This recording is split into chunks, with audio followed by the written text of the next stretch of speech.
সাল্লাল্লাহু আলাইহি ওয়াসাল্লাম স্বয়ং নিজেই রমজানের রোজার প্রতি অতটা গুরুত্ববান ছিলেন না। আমি আমার কথার রেফারেন্স দিচ্ছি, সিরাত ইবনে হিশাম, অনুবাদ আকরাম ফারুক, বাংলাদেশ ইসলামিক সেন্টার, পৃষ্ঠা 71 আপনারা পাবেন। এরপর রাসূলুল্লাহ সাল্লাল্লাহু আলাইহি ওয়াসাল্লাম মক্কা অভিযানে রওনা হলেন। এ সময় আবু বুরহুম গিফারিকে মদিনায় তার খলিফা নিয়োগ করলেন। রমজানের 10 দিন অতিবাহিত হবার পর তিনি যাত্রা করলেন। তিনি নিজে এবং মুসলমানগণ সকলেই রোজা রাখলেন। উসফান ও আমাজের মধ্যবর্তী কুদাইত নামক স্থানে পৌঁছলে সকলে ইফতার করলেন। মক্কায় প্রবেশ এবং এরপরে যত যা ঘটেছে, যা কিছুই ঘটেছে ফাতহে মক্কার সময়, এই সব কিছুই ছিল রমজান মাসের ভেতরে। আর আমরা একটা কথা জানি, দ্বিতীয় হিজরি সনেই রমজানের রোজা ফরজ হয়ে গেছে। এর আগে ফরজ ছিল না, দ্বিতীয় হিজরিতে রমজানের রোজা ফরজ হয়েছে। ফাতহে মক্কা হয়েছে, মক্কা বিজয়ের ঘটনা ঘটেছে কততে? 8ম হিজরিতে। ওকে, তার মানে হচ্ছে ফাতহে মক্কার সময় রমজানের রোজা ফরজ ছিল, ঠিক তাই তো? আচ্ছা, এবার আসুন সুনানে আবু দাউদ ইসলামিক ফাউন্ডেশন বাংলাদেশ 2448 নং হাদিস, উম্মে হানি রাদিয়াল্লাহু তাআলা আনহা হতে বর্ণিত। তিনি বলেন, অর্থাৎ রাবী বলেন, মক্কা বিজয়ের দিন বিজয়ের পর ফাতেমা রাদিয়াল্লাহু তাআলা আনহা আগমন করেন। এরপর তিনি রাসূলুল্লাহ সাল্লাল্লাহু আলাইহি ওয়াসাল্লামের বাম দিকে উপবেশন করেন এবং উম্মে হানি রাদিয়াল্লাহু তাআলা আনহা ডান দিকে। তিনি অর্থাৎ রাবী বলেন,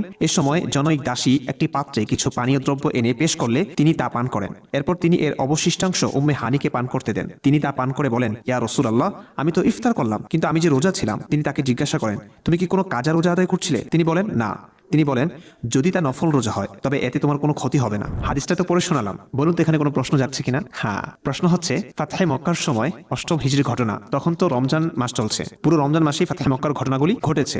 রমজান মাসের রোজা তো ফরজ, কারণ দ্বিতীয় হিজরিতে রমজানের রোজা ফরজ হয়ে গেছে। রাসূল করিম সাল্লাল্লাহু আলাইহি ওয়াসাল্লাম মদিনা থেকে মক্কা হিজরত করে গেছেন, তাই এই অজুহাত দেওয়া যাবে না যে উম্মে হানি তখন সফর করেছেন।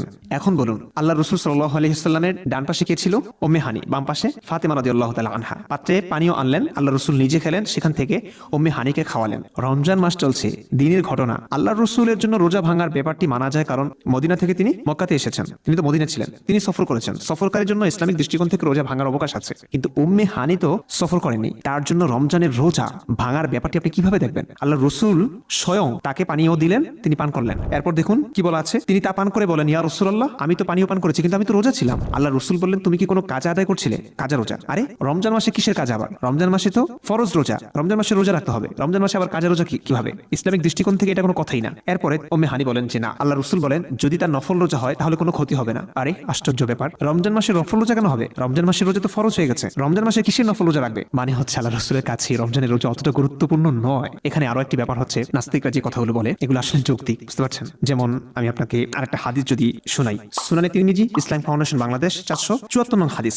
আব্দুর রহমান ইবনু আবি লাইলা রাহমাতুল্লাহি আলাইহি থেকে বর্ণিত যে তিনি বলেন, উম্মে হানি রাদিয়াল্লাহু আনহা ব্যতীত আমার নিকট আর কেউ একথা বর্ণনা করেনি যে তিনি রাসূলুল্লাহ সাল্লাল্লাহু আলাইহি ওয়াসাল্লামকে এই সালাত আদায় করতে দেখেছেন। চারটি নামাজের কথা বলা হচ্ছে। উম্মে হানি রাদিয়াল্লাহু আনহা বর্ণনা করেন যে রাসূল ফাতহে মক্কার দিন, অর্থাৎ মক্কা বিজয়ের দিন তার ঘরে এলেন এবং গোসল করলেন। এরপর 8 রাকাত সালাত আদায় করলেন। এর চেয়ে সংক্ষিপ্ত সালাত আদায় করতে আমি তাকে আর কখনো দেখিনি। এখন আপনি বলুন, এই হাদিস দ্বারা আপনাদের মনে কোনো প্রশ্ন জাগছে কিনা? প্রশ্ন জাগবে কেমনে? আপনারা এর আগের পরের খবর জানেন না। উম্মে হানি রাদিয়াল্লাহু তাআলা আনহার ঘরে ফাতহে মক্কার দিন আল্লাহ রাসূল সাল্লাল্লাহু আলাইহি ওয়াসাল্লাম গিয়েছিলেন এবং গিয়ে গোসল করেছিলেন। হাদিস থেকে জানা যায়, ইতিহাস থেকে জানা যায়, আল্লাহ রাসূল ফাতহে মক্কার দিন আরেকবার গোসল করেছিলেন। আরেকবার গোসল করে আবার উম্মে হানির ঘরে এসে গোসল করলেন, নামাজ আদায় করলেন। কেন? কি এমন কাজ করেছিলেন যে উম্মে হানির ঘরে এসে আল্লাহ রাসূল সাল্লাল্লাহু আলাইহি ওয়াসাল্লামকে আবার গোসল করতে হলো? আবার আরেকটি প্রশ্ন খুবই মারাত্মক, উম্মে হানি রাদিয়াল্লাহু তাআলা আনহার স্বামী কিন্তু তখন মুহাম্মদ সাল্লাল্লাহু আলাইহি ওয়াসাল্লামের ভয়ে মক্কা থেকে নাজরানের দিকে পালিয়ে গেছেন। ঘরে তো উম্মে হানির স্বামী ছিলেন না, কে ছিলেন তাহলে? উম্মে হানি এবং রাসূল করিম সাল্লাল্লাহু আলাইহি ওয়াসাল্লাম। কি এমন কাজ করলেন যে আল্লাহ রাসূলকে গোসল করতে হলো? এটি একটি বিরাট প্রশ্ন, যে প্রশ্নের গভীরতা পৌঁছলে আমাদের লজ্জা লাগে।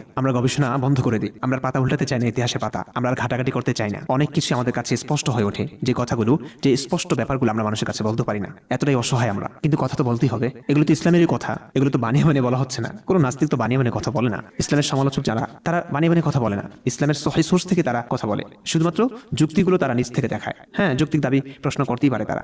স্বাভাবিকভাবে ইসলামিক দৃষ্টিকোণ থেকেই তো আল্লাহ রাসূলের অনেক কাজগুলোই প্রশ্নবিদ্ধ, আপত্তিকর।